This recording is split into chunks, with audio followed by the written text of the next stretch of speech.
जय Hind dear student. Statistical mechanics में आज का जो हमारा टॉपिक है वो कांस्टेंट है, एक्सेसिबल एंड इनएक्सेसिबल स्टेट है। बहुत सारी बुक में इसे एक्सेसिबल माइक्रो स्टेट भी लिख सकते हैं और लिखते हैं और इनएक्सेसिबल माइक्रो स्टेट भी लिखते हैं। तो अगर एक्सेसिबल माइक्रो स्टेट लिखा हुआ है तो घबराने की ज़रूरत नहीं है, वो एक्सेसिबल स्टेट ही है। या इनएक्सेसिबल स्टेट लिखा हुआ है या इनएक्सेसिबल माइक्रो स्टेट लिखा हुआ है तो मीनिंग सेम ही है। हम लोग चर्चा करने वाले हैं कांस्टेंट के ऊपर। क्या है कांस्टेंट? एक ऐसा मोशन जो रिस्ट्रिक्टेड मोशन हो, under the given condition motion हो, उसे हम कांस्टेंट बोलते हैं। कांस्टेंट का आप ऐसे जनरली आप मीनिंग से समझ सकते हैं। कांस्टेंट का मतलब गिवन कंडीशन और रिस्ट्रिक्शन क्या होता है, इसको एक एग्जांपल लेकर समझते हैं कि कांस्टेंट एक एग्जांपल से समझ में आ जाएगा क्या है। जैसे मेरे पास एक कबूतर है, पिजन जिसको बोलते हैं, और उसको मैंने क्या किया कि खुले आकाश में उड़ते हुए देखा तो उसकी जहाँ मर्जी वहाँ आ रहा है, जा रहा है। अगर मैं उसको तोप लेकर बैठ जाऊँ और बोलूँ नहीं अभी दाएं जाओ या बाएं जाओ, ऊपर जाओ, नीचे जाओ, तेज उड़ो, स्लो उड़ो, तो ये नहीं मानेगा वो कबूतर। जैसे ही उसकी मर्जी वैसे उड़ेगा। लेकिन मैं उस कबूतर को पकड़ता हूँ और कबूतर को पकड़ कर लेकर अपने बेडरूम में या किसी ऐसे कह सकते हैं कि पिंजड़े में या कहीं उसे बंद कर दूं, तो अब अगर वो उड़ता है तो क्या होगा कि उस कमरे के डायमेंशंस, लेंथ, ब्रेथ, हाइट के अंदर ही उड़ सकता है। या उसको हमने पिंजड़े के अंदर बंद कर रखा है तो अब वो पिंजड़े के अंदर ही उड़ सकता है। उसके मोशन को हमने एक्स वाई जेड डायमेंशन में रिस्ट्रिक्टेड कर दिया, रिस्ट्रिक्शन मोशन हो गया। मोशन में उसके क्या आ गई, लिमिटेशन आ गई कि इसी के अंदर इतने में ही आप उड़ सकते हो। उड़ तो सकते हो आप, फेरी खोल छोड़ दूं तो इनफाइनाइट आप उड़ सकते हो, इधर उधर जा सकते हो। लेकिन अब आपका मोशन कमरे के अंदर क्या हो गया, रिस्ट्रिक्टेड मोशन हो गया। रिस्ट्रिक्टेड मोशन का मतलब हो गया कि हमारी इच्छा से आप इसी कमरे के डायमेंशंस के अंदर ही घूम सकते हैं। रिस्ट्रिक्शन मोशन का या कांस्टेंट मोशन का एक और एग्जांपल देता हूं आपको, और मेरा ख्याल है कि फिर आप कांस्टेंट का मतलब समझ जाएंगे। रेलगाड़ी है, रेलगाड़ी दो रेलवे लाइन होती है, उसी ट्रैक पर वो रेलगाड़ी चलती है। तो क्या है, मोशन ऑफ द रेल जो है वो क्या है, वो एक रिस्ट्रिक्शन है कि रेलवे ट्रैक पर ही चलना है आपको। और इधर उधर ड्राइवर का मन अगर कर दिया कि चलो खेत खलिहान इधर उधर गांव गली कूचे से होकर अपना ट्रेन चला ले तो नहीं चला सकता है। वो रेलवे ट्रैक पर ही उसको चलाना पड़ेगा। ये उसके लिए क्या है, रिस्ट्रिक्शन है, उसके लिए कंडीशन है। वो ये एक कॉन्स्टेंट है उस रेलवे ड्राइवर के लिए कि ट्रेन को इसी पर ही चलाना है। तो दीज आर द कॉन्स्टेंट। तो कोई भी ऐसा मोशन जो अंडर द गिवन कंडीशन हमें फॉलो करना पड़े, उस कंडीशन के अंदर हमें फॉलो करना पड़े, तो वो कांस्टेंट होता है। वो एक लिमिटेड दिशा निर्देश जिसके अंदर ही हमें काम करना पड़े, वो कांस्टेंट होता है। आपको एक तीसरा एग्जाम्पल भी हम दे सकते हैं। जैसे आपके पास पेंडुलम है और पेंडुलम की लेंथ जो है, सपोज कर लेते हैं 1 मीटर है, ये 1 मीटर है, पेंडुलम की लेंथ 1 मीटर है। और ऐसे इसको छोड़ दिया गया तो इसे छोड़ दिया गया तो ये पेंडुलम क्या करेगा, अपने प्लेन में क्या करेगा, ये इस इक्विलिब्रियम कंडीशन से इधर उधर टू एंड फ्रो मोशन करेगा। तो ये क्या है, कांस्टेंट मोशन है। इसकी जो लेंथ है इस पेंडुलम की 1 मीटर क्या है, कांस्टेंट कर दी गई। लेंथ 1 मीटर कांस्टेंट कर दी गई और 1 मीटर कांस्टेंट लेंथ के साथ ही अब ये टू एंड फ्रो मोशन करेगा, इधर उधर और कहीं नहीं जा सकता है। ये एक कांस्टेंट मोशन है। ये एक ऐसा मोशन जिसको एक कंडीशन के अंदर हम लोग ऑब्जर्व करें, ये कांस्टेंट मोशन है। ये समझ में आ रही है बात? ऐसे हमारे पास बहुत सारे एग्जाम्पल हैं जो हम मोशन को ऑब्जर्व करते हैं अंडर द गिवन कंडीशन, तो उन सब को हम लोग कांस्टेंट मोशन बोलते हैं। और कोई भी चीज जो कंडीशन के अंदर हो, गिवन कंडीशन के अंदर हो, उसे हम कांस्टेंट बोलते हैं।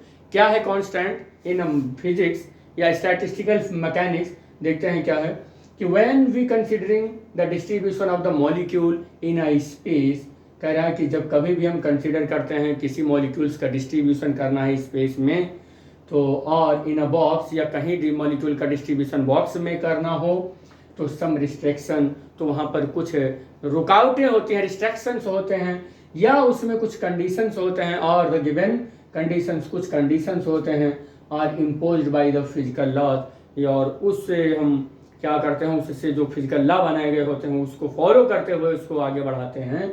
तो कह रहा है कि फिर ऐसे डिस्ट्रीब्यूशन ऑफ द पार्टिकल को हम लोग कॉन्स्टेंट बोलते हैं। इसको क्या बोलते हैं, कॉन्स्टेंट बोलते हैं। आई थिंक आपको समझ में आ गया होगा कि the distribution of the particle under the given condition, particle का डिस्ट्रीब्यूशन करना है गिवन कंडीशन के अंदर, 2 बॉक्स में, 3 बॉक्स में, 5 बॉक्स में, 5-6 बॉक्स में, 10 बॉक्सेस में, या distribution of the particle in one system to another system of the given condition के अंदर अगर ये सब काम करना है तो हम उसको कॉन्स्टेंट बोलेंगे। और इसकी एक अच्छी सी डेफिनेशन मुझे यहाँ दिख रही थी तो मैंने सोचा वो भी बता देना अच्छा रहेगा। तो a set of the conditional restriction that must be the obeyed by the system as the constant. कह रहा है कि कांस्टेंट क्या है, एक ऐसा सेट ऑफ कंडीशन या रिस्ट्रिक्शन जो वो सिस्टम क्या करे, ओबे करे। A set of the restriction और the condition which is obeyed by the system, जो सिस्टम ओबे करे उसी को हम क्या बोलते हैं, कांस्टेंट बोलते हैं। तो आई थिंक कांस्टेंट आपको समझ में आ गया होगा कि एक ऐसा दिशा निर्देश, एक ऐसी कंडीशन, एक ऐसा रिस्ट्रिक्शन जिससे होते हुए आपको कोई सिस्टम में पार्टिकल का डिस्ट्रीब्यूशन करना है या कुछ ऐसा करना है, तो हम बोलेंगे कि ये सारा काम जो कुछ भी हो रहा है वो अंडर द गिवन कांस्टेंट हो रहा है। तो बहुत टिपिकल अगर कांस्टेंट हो तो उसके लिए 2 कंडीशन जो होती है वो बहुत ध्यान में रखना पड़ता है। यहाँ पर 2 टिपिकल कांस्टेंट जो हमारे पास है उसमें से नंबर 1 है कि total number of the particle of the given system और द कांस्टेंट। तो कह रहा है किसी गिवन सिस्टम में जो total number of the particle होता है वो कांस्टेंट होता है। दूसरी जो टिपिकल कंडीशन है तो वो कह रहा है कि the total energy of the given system for the given molecules और द रिमेन्स कांस्टेंट। तो कह रहा है कि जो total energy of the molecules है यानी ऑफ एनी सिस्टम वो क्या होता है, वो भी कांस्टेंट होता है। तो नंबर ऑफ पार्टिकल अगर कांस्टेंट होता है तो उसका एक्सप्रेशन अगर हम बनाना चाहें तो पहले पार्टिकल, दूसरा पार्टिकल, तीसरा पार्टिकल, सारे पार्टिकल्स का नंबर जो हमें ऐड कर लें तो सिग्मा एन आई मिलेगा, यानी कि आयत टर्म तक हमारा अगर पार्टिकल जा रहा है तो उसका टोटल हमें क्या मिलेगा, कैपिटल एन मिलेगा, जो कि कांस्टेंट होता है। और दूसरा क्या कह रहा है कि अगर आप टोटल किसी सिस्टम में जितने भी मॉलिक्यूल्स हैं उनकी एनर्जी अगर आप कैलकुलेट करना चाहते हैं तो वो एनर्जी भी कांस्टेंट होती है। तो अगर एक मॉलिक्यूल के पास इवन एनर्जी है तो उस मॉलिक्यूल की एनर्जी नेट क्या हो जाएगी, E1 N1। किसी 2-3 मॉलिक्यूल्स के पास E2 एनर्जी है तो 2-3 मॉलिक्यूल्स को हम मान लेते हैं कि N2 मॉलिक्यूल्स हैं वो, तो उनकी एनर्जी E2 तो N2 E2। ऐसे N3 मॉलिक्यूल्स हैं जिनकी एनर्जी E3 है तो उनकी N3 और E3, और some of the number of molecules corresponding to the energy के करस्पॉन्डिंग जितने भी मॉलिक्यूल्स हैं या मॉलिक्यूल्स के करस्पॉन्डिंग जितनी भी एनर्जी है, ऐसा कहें तो ज़्यादा ठीक रहेगा, तो उनका सम जो होता है वो सिग्मा NiEi वो कांस्टेंट होता है जो कि कैपिटल ए के इक्वल होता है। ठीक है, तो ये 2 टिपिकल कांस्टेंट हैं जो मुझे लगता है कि ये जो सिस्टम है टिपिकल कांस्टेंट के का जो सिस्टम होता है वो ओबे करता है। नेक्स्ट इसी में बात करते हैं एक्सेसिबल क्या होता है। तो अगर गिवन कंडीशन के अंदर जो कुछ भी घटनाएं हो रही हैं, गिवन कंडीशन के अंदर जो कुछ भी घटनाएं हो रही हैं वो फिर उनको एक्सेसिबल माइक्रो स्टेट बोलेंगे। लेकिन गिवन कंडीशन के अंदर जो घटनाएं नहीं हो रही हैं, जो वो घटना उस गिवन कांस्टेंट को फॉलो नहीं कर रहा है, तो उसे हम इनएक्सेसिबल बोलते हैं। एग्जाम्पल से समझें तो एग्जाम्पल से समझते हैं, लेकिन उससे पहले हम डेफिनेशन देख लेते हैं। एक्सेसिबल स्टेट क्या होता है, एक्सेसिबल स्टेट और the state permitted under the given constant और द सिस्टम। कह रहा है किसी सिस्टम का जो कांस्टेंट है उसके अंदर अगर सारा का सारा काम हो रहा है तो वो एक्सेसिबल स्टेट या एक्सेसिबल माइक्रो स्टेट कहलाएगा। लेकिन अगर किसी सिस्टम का गिवन रिस्ट्रिक्शन या कंडीशन या कांस्टेंट के अंदर काम नहीं हो रहा है तो फिर हम उसे इनएक्सेसिबल स्टेट बोलेंगे, या those state which are not allowed under the given constant are called the inaccessible state या इनएक्सेसिबल माइक्रो स्टेट। तो इसे एक एग्जांपल से समझते हैं कि क्या है ये। तो let us consider 3 molecules, we have 3 molecules, suppose कर लेते हैं हमारे पास 3 मॉलिक्यूल्स हैं और डिस्टिंग्विशेबल मॉलिक्यूल्स हैं। लेट अस कंसीडर 3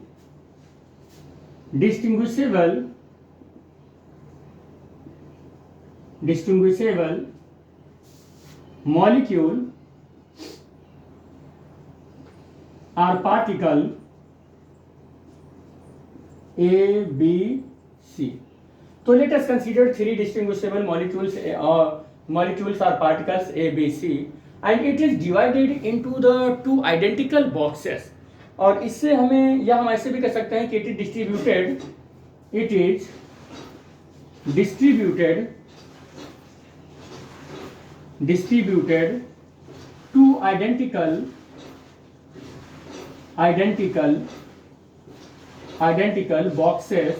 boxes या हम कह सकते हैं कंपार्टमेंट,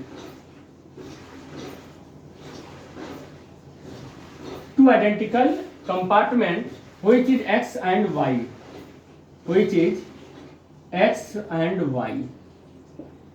हमने ये माना कि हमारे पास three distinguishable molecules are the particle हैं ABC, और जो डिस्ट्रीब्यूट करना है distributed to identical compartment which is the X and Y, जो कंपार्टमेंट X और Y है.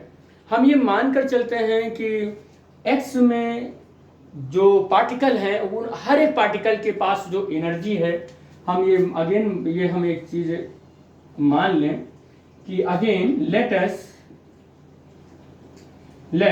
us consider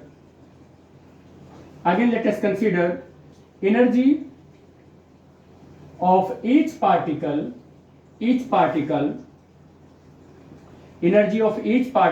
in X compartment. Each particle 5 electron volt in X compartment. हम ये मान कर चल रहे हैं, दोबारा मतलब हमने लिखा again let us consider the energy of each particles 5 electron volt in x compartment. और याद रखना ये हमने लिखा है ईच पार्टिकल है, यानी कि एक पार्टिकल की एनर्जी 5 इलेक्ट्रॉन वोल्ट है. And 7 electron volt in Y compartment.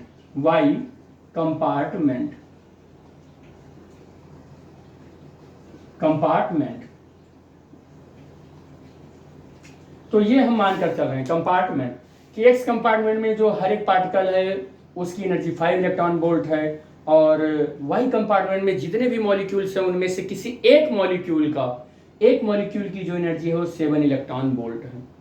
तो हमने यहाँ पर क्या मान लिया कि हमारे पास थ्री डिस्टिंग्विशेबल पार्टिकल हैं A, B, C, और उनको हमें दो आइडेंटिकल बॉक्सेस में डिस्ट्रीब्यूट करना है, और X कंपार्टमेंट के अंदर एक किसी मॉलिक्यूल की एनर्जी 5 इलेक्ट्रॉन वोल्ट है, और Y कंपार्टमेंट के अंदर किसी एक मॉलिक्यूल की जो एनर्जी है वो 7 इलेक्ट्रॉन वोल्ट है. तो अगर हमारे पास इतनी सारी रेडीमेड व्यवस्थाएं हो गई हैं तो हम इनके लिए दो कांस्टेंट लिखेंगे, और उन दोनों कांस्टेंट के बेसिस पर हम ये बताने की कोशिश करेंगे कि what is the accessible microstate and the inaccessible microstate.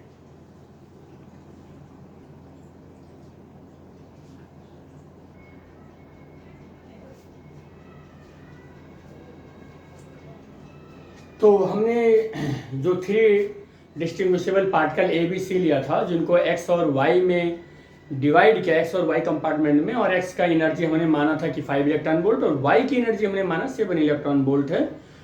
तो उनके लिए दो कांस्टेंट हमने लिखा, जो तीनों पार्टिकल को डिस्ट्रीब्यूट करना है उनके लिए दो कांस्टेंट क्या है कि total number of the particle remains 3. दोनों कंपार्टमेंट में मिलाकर जो टोटल नंबर ऑफ पार्टिकल हैं वो 3 होने चाहिए. ये पहला रिस्ट्रिक्शन है या कंडीशन है. दूसरा क्या होना चाहिए कि total energy of the system remains between 15 electron volt to 19 15 electron volt to 19 electron volt. मतलब दो रिस्ट्रिक्शन हमने लिख दिया कि टोटल दोनों कंपार्टमेंट में मिला के 3 मॉलिक्यूल होना चाहिए. दोनों कंपार्टमेंट एक सिस्टम बन गया, और सिस्टम के अंदर 15 इलेक्ट्रॉन वोल्ट से लेकर 19 इलेक्ट्रॉन वोल्ट तक की एनर्जी ही होनी चाहिए. तो दो रिस्ट्रिक्शन हमें लिख लिया. अब हमने 3 पार्टिकल लिया था, तीनों को दो कंपार्टमेंट में हमें क्या करना था, डिस्ट्रीब्यूट करना था. तो हमने डिस्ट्रीब्यूट किया तो 3 पार्टिकल को 2 ब्लॉक के अंदर. तो हमारे पास जो डिस्ट्रीब्यूशन का एक तरीका है वो 8 तरीके बने. वो 8 तरीके कौन कौन से हैं कि पहले वाले ब्लॉक में देखो यहाँ पर क्या हुआ, ये ऐसे है ब्लॉक. पहले वाले ब्लॉक में ए बी सी तीनों पार्टिकल और दूसरे ब्लॉक में 0 रखा. अब दूसरी बार हमने क्या किया, इसको कि ए और बी पहले में हो और सी दूसरे में हो। फिर हमने कैसे डिस्ट्रीब्यूट किया कि हमारे पास बी और सी इसमें हो और ए इसमें हो। और फिर हमने क्या डिस्ट्रीब्यूट किया, कैसे डिस्ट्रीब्यूट किया कि ए सी इसमें हो और बी इसमें हो। और फिर डिस्ट्रीब्यूट कैसे किया, ए सी और बी, ए इसमें हो और बी सी इसमें हो। और फिर हमने डिस्ट्रीब्यूट किया कि बी इसमें हो और सी ए इसमें हो। और फिर डिस्ट्रीब्यूट किया कि सी इसमें हो और ए बी इसमें हो। और फिर डिस्ट्रीब्यूट किया तो हमने कहा 0 इसमें हो और ए बी सी इसमें हो। इस वाले कंपार्टमेंट को मैं बोल रहा हूँ एक्स कंपार्टमेंट, इस वाले को बोल रहा हूँ वाई कंपार्टमेंट। तो अगर आप देखना चाह रहे हैं तो देखें यहाँ पर 1 2 3 4 5 6 7 8 हमारे पास जो स्टेट हैं, इन 3 पार्टिकल को डिवाइड करने के वो 8 स्टेट हैं, ये 8 स्टेट हैं। आपको बता दें कि ये सब माइक्रो स्टेट हैं। अगर हमारे पास माइक्रो स्टेट की बात करूं तो माइक्रो स्टेट की अगर हम बात करें तो माइक्रो स्टेट देखो क्या हो जाएगा। माइक्रो स्टेट क्या बनेगा, 3 और 0 का बनेगा, 1 और 2 का बनेगा, 2 और 1 का बनेगा, और किसका बनेगा, 0 और 3 का बनेगा। ऐसे ही माइक्रो स्टेट हमारे पास अवेलेबल होंगे। तो यहाँ पर बन रहा कितने का बनेगा, 3 0 2 1 1 2 और 0 3, इतने माइक्रो स्टेट बन जाएंगे। अब हमने क्या देखा कि हमारे पास जो रिस्ट्रिक्शन है वो रिस्ट्रिक्शन ये है कि 3 मॉलिक्यूल्स हैं और तीनों इसी एक्स और वाई कंपार्टमेंट के अंदर होना चाहिए, बाहर कोई नहीं होना चाहिए, जो कि पहला वाला रिस्ट्रिक्शन है, the total number of particle remains 3। तो उस कंपार्टमेंट के अंदर तीनों होना चाहिए। तो यहाँ पर हमारा जो फर्स्ट वाला जो वो रिस्ट्रिक्शन है वो ओबे हो रहा है। तो 8 कंडीशन इस तरीके से हमारे बन रहे थे, फर्स्ट रिस्ट्रिक्शन को ओबे करके 8 कंडीशन बन रहे थे। और ये 8 क्या हैं, ये 8 जो हैं वो कांस्टेंट को फॉलो कर रहे हैं। तो एक्सेसिबल माइक्रोस्टेट हैं। कौन है, क्या है ये, एक्सेसिबल माइक्रोस्टेट हैं। ये 8 कंडीशन फॉलो हो रहे हैं कि कोई भी मॉलिक्यूल्स बाहर नहीं है, तो ये एक्सेसिबल माइक्रोस्टेट है। ये कौन सा माइक्रोस्टेट है, ये एक्सेसिबल माइक्रोस्टेट है। लेकिन जबकि यहाँ पर देखें, अगर हम इसी कंपार्टमेंट में, हमारे पास 2 कंपार्टमेंट है, तो 2 कंपार्टमेंट है, तो हम क्या कर सकते हैं कि ए बी को अंदर रखिए, सी को बाहर करें, बी सी को अंदर रखें, ए को बाहर कर सकते हैं, सी ए को बाहर रखें, बी को बाहर कर सकते हैं। और एक में 0 रखें, एक में रखें, तो यहाँ पर बी सी बाहर हो सकता है। फिर हम ऐसे ही यहाँ पर 0 यहाँ पर बी, तो यहाँ पर ए और सी बाहर हो सकता है। यहाँ पर 0 और यहाँ पर सी, तो यहाँ पर ए भी बाहर हो सकता है। ऐसे बहुत सारे केसेस बनते चले जाएंगे। यहाँ पर भी ऐसे बहुत सारे केसेस बनेंगे। तो ऐसे जो केसेस बन रहे हैं, यानी कि कंपार्टमेंट के अंदर 2 मॉलिक्यूल्स या कंपार्टमेंट के अंदर 1 मॉलिक्यूल्स का अरेंजमेंट कर रहे हैं, किसी दूसरे में कोई भी मॉलिक्यूल्स नहीं रख रहे हैं, यानी कि गिवन रिस्ट्रिक्शन को या कंडीशन को, या हम कह सकते हैं कि फर्स्ट रिस्ट्रिक्शन को ओबे ही नहीं कर रहा है, तो इस कांस्टेंट को जो ओबे नहीं कर रहा है, तो ये इनएक्सेसिबल माइक्रोस्टेट हो गया। कौन सा माइक्रोस्टेट हुआ, ये इनएक्सेसिबल माइक्रोस्टेट हो गया, ये नॉन एक्सेसिबल माइक्रोस्टेट हो गया। हम ऐसा कह सकते हैं ये नॉन एक्सेसिबल माइक्रोस्टेट हो गया, क्योंकि ये फर्स्ट कंडीशन जो हमारे पास गिवन है उसका वायलेंस कर गया, उसको फॉलो ही नहीं किया, तो ये नॉन एक्सेसिबल माइक्रोस्टेट होगा, ये नॉन एक्सेसिबल माइक्रोस्टेट होगा। अब अगर ये सब नॉन एक्सेसिबल माइक्रोस्टेट है और ये सब एक्सेसिबल माइक्रोस्टेट है और ये फर्स्ट कंडीशन को होल्ड कर रहे हैं, तो सेकंड कंडीशन को होल्ड कर रहे हैं। देखिए सेकंड कंडीशन को होल्ड करने में कैसे होल्ड करेगा ये, तो सेकंड कंडीशन को होल्ड करने के लिए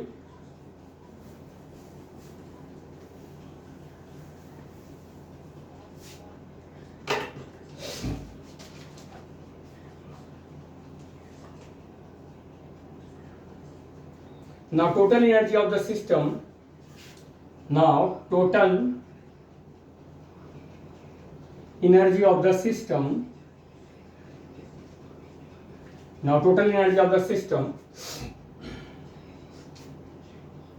in 30 microstate माइक्रोस्टेट 30 माइक्रोस्टेट के पास एनर्जी देखते हैं। तो 30 माइक्रोस्टेट के पास अगर एनर्जी देखें तो एनर्जी 3, 0 माइक्रोस्टेट के पास एनर्जी देखना चाह रहे हैं तो पहले वाले कंपार्टमेंट में 3 मॉलिक्यूल हैं, यानी एक्स वाले कंपार्टमेंट में 3 मॉलिक्यूल्स हैं, वाई वाले में 0 हैं, और एक्स वाले में 3 मॉलिक्यूल्स हैं और एक मॉलिक्यूल्स के पास 5 इलेक्ट्रॉन वोल्ट की एनर्जी है, और दूसरे वाई वाले में 0 है और 0 और उसमें 7 इलेक्ट्रॉन वोल्ट की एनर्जी है। तो हमारे पास टोटल इस तरीके से कितना आ गया, 15 इलेक्ट्रॉन वोल्ट की एनर्जी आ गया। जो हमने पहला माइक्रोस्टेट 30 का चेक किया उसमें जो एनर्जी आ गई 15 इलेक्ट्रॉन वोल्ट आ गई। तो हमने कहा था आपको, या रिस्ट्रिक्शन जो है वो total energy of the system 15 electron volt से 19 इलेक्ट्रॉन वोल्ट होना चाहिए, जो कि पहला माइक्रोस्टेट चेक किया तो उसमें 15 इलेक्ट्रॉन वोल्ट आ गया। इसी तरीके से हम क्या करें कि total energy of the system check करें। Total energy of the system in 2 और 3 1 पर चेक करें, 2 और 1 पर चेक करें, 2 और 1 माइक्रोस्टेट, इस माइक्रोस्टेट पर चेक करें। तो एक्स कंपार्टमेंट के अंदर 2 मॉलिक्यूल हैं, वाई कंपार्टमेंट के अंदर 1 मॉलिक्यूल है और इसके अंदर 2 मॉलिक्यूल हैं।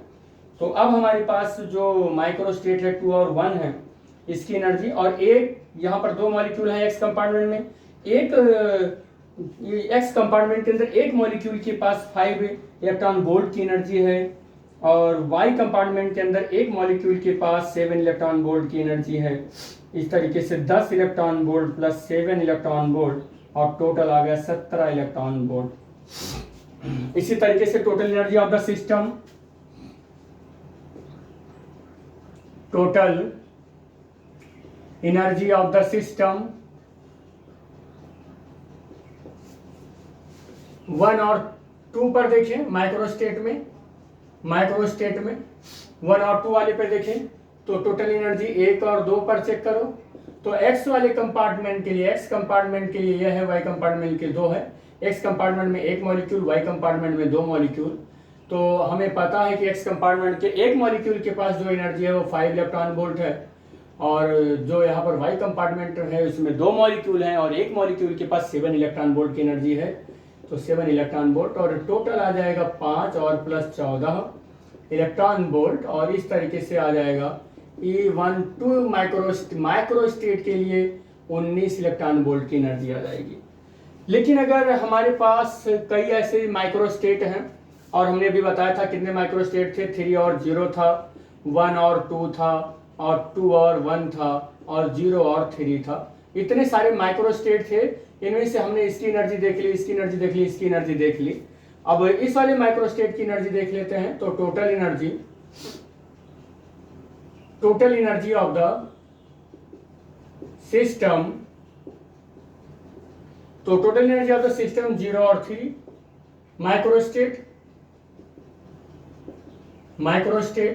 इस माइक्रोस्टेट की अगर एनर्जी देखें तो E और 0 और 3 ये देखें, तो हमें पता है कि एक्स कंपार्टमेंट में एक भी मॉलिक्यूल नहीं है, वाई कंपार्टमेंट में 3 मॉलिक्यूल हैं, और एक्स कंपार्टमेंट में 0 मॉलिक्यूल्स है और एक मॉलिक्यूल्स के लिए 5 इलेक्ट्रॉन वोल्ट की एनर्जी है, वाई में 3 मॉलिक्यूल्स हैं और एक मॉलिक्यूल्स के लिए 7 इलेक्ट्रॉन वोल्ट की एनर्जी है।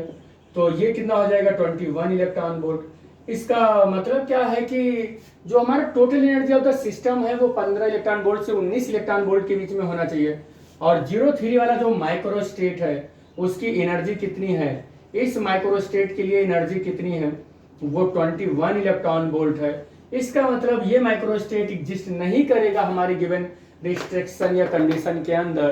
तो हमारे पास टोटल नंबर ऑफ जो माइक्रोस्टेट होंगे वो यही वाले होंगे, इतने ही माइक्रोस्टेट होंगे according to the given condition. और कितने माइक्रोस्टेट होंगे, तो माइक्रोस्टेट हमारे पास 8 ना होकर 7 होंगे, क्योंकि ये वाला है यहाँ पर, ये जो हमारा माइक्रोस्टेट है 0 और 3 वाला, इसके पास एनर्जी 21 इलेक्ट्रॉन वोल्ट की है, जबकि हमारी जो कंडीशन है वो 15 से 19 के बीच में ही होना चाहिए। तो हमारे पास टोटल जो 8 माइक्रोस्टेट थे उस 8 में से कितना बचा, 7 माइक्रोस्टेट एग्जिस्ट करेगा under the given restriction, 7 microstate exist करेगा। 8वां ये वाला जो माइक्रोस्टेट है वो एग्जिस्ट नहीं करेगा, तो ये हटा देंगे, तो 7 माइक्रोस्टेट होगा because of according to the second constant, तो 7 माइक्रोस्टेट होगा, और ये वाला एग्जिस्ट नहीं करने वाला है क्योंकि गिवन कंडीशन 15 से कितना है 19 इलेक्ट्रॉन वोल्ट की एनर्जी होनी चाहिए। तो यहां पर कंक्लूजन क्या निकल कर आया, तो उसी बात को हमने लैंग्वेज में आपको यहाँ पर समझा दिया है कि the according to the constant second क्या कह रहा था कि जो हमारा सिस्टम है उस सिस्टम की एनर्जी 15 से 19 इलेक्ट्रॉन वोल्ट के बीच में रहना चाहिए। तो कह रहा है सेकंड कांस्टेंट के अकॉर्डिंग जो माइक्रोस्टेट 03 है इज नॉन एक्सेसिबल, क्योंकि उसकी जो एनर्जी है वो 21 इलेक्ट्रॉन वोल्ट आ गई है। Because of it is gives the total energy 21 electron volt which is the more than the allowed by the constant second, जो कि कांस्टेंट सेकंड ने जितना अलाउ कर रखा था 15 से 19 इलेक्ट्रॉन वोल्ट और उससे ज़्यादा एनर्जी आ गई है, इसीलिए ये वाला जो कंडीशन है 21 इलेक्ट्रॉन वोल्ट की यानी 03 का जो माइक्रो स्टेट है उस वाले को अलाउ नहीं करेगा गिवन कांस्टेंट के अंदर। तो 10 द अलाउड माइक्रो स्टेट यानी कि जो अलाउड 8 माइक्रो स्टेट थे उसमें सिर्फ 7 ही बचे केवल। कौन कौन से बचा? ABC0, ABC, BCA, ACB, ABC, BCA और CAB, यानी कि ये वाला जो कंडीशन था 0 और ABC ये वाला क्या हो गया? हट गया, ये वाला हट गया। अब से 8 में से केवल 7 बचा। तो only 7 microstate are the accessible. The microstate 0 ABC is the inaccessible microstate और द नॉन एक्सेसिबल माइक्रोस्टेट। तो ये था आपका कांस्टेंट माइक्रोस्टेट और कांस्टेंट इनएक्सेसिबल माइक्रोस्टेट और एक्सेसिबल माइक्रोस्टेट, जो कि हमने एक एग्जांपल से समझा। तो आई होप ये आपको समझ में आया होगा। Thanks for watching the video. Thank you बेटा।